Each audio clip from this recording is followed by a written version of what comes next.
Hello everyone, welcome to the NN Classroom. Today, I'd like to share with you a past paper question from 2019, time zone 2 in May, so question number 7.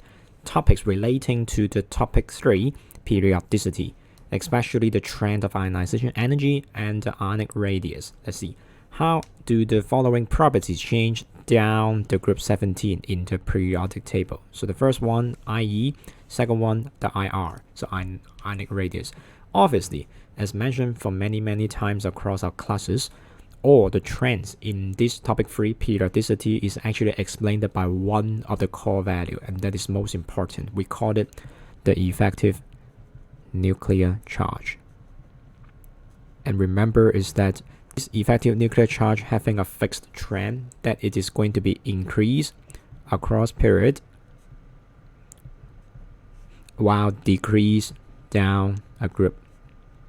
So that is the key feature this time we are applying. Effective nuclear charge decreasing. What's effective nuclear charge? Simply speaking, it is the net consideration of how strong the nucleus is attracting the outer side world electrons. Stronger the ENZ, effective nuclear charge, the greater the attraction. The weaker the ENZ, the less the attraction, right? With this concept better in mind, supposedly the answer is kind of simple. Because we know now down a group, so we apply to this marked direction, right? Down a group, the ENZ is going to be decreased. That means the central nucleus is less attracting to all the electrons outside. Makes sense, right?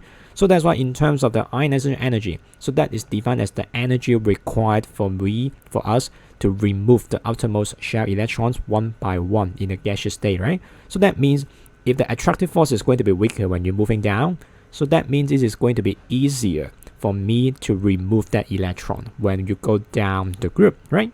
So that's why with this perception, for this core value, effective nuclear charge decreasing down the group, the energy requirement should getting less and less. So that's why decreasing, right? The second case, right? Ionic radius. So that is also simple. And that's simply because when you move down the group, you are going to have more shells, right?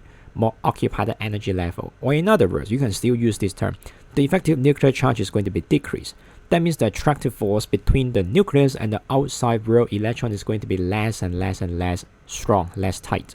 So that's why the electron can even go further, right? But still inside the ion. So that's why in this case, the size of the ion is going to be increasing when you move down the group, right?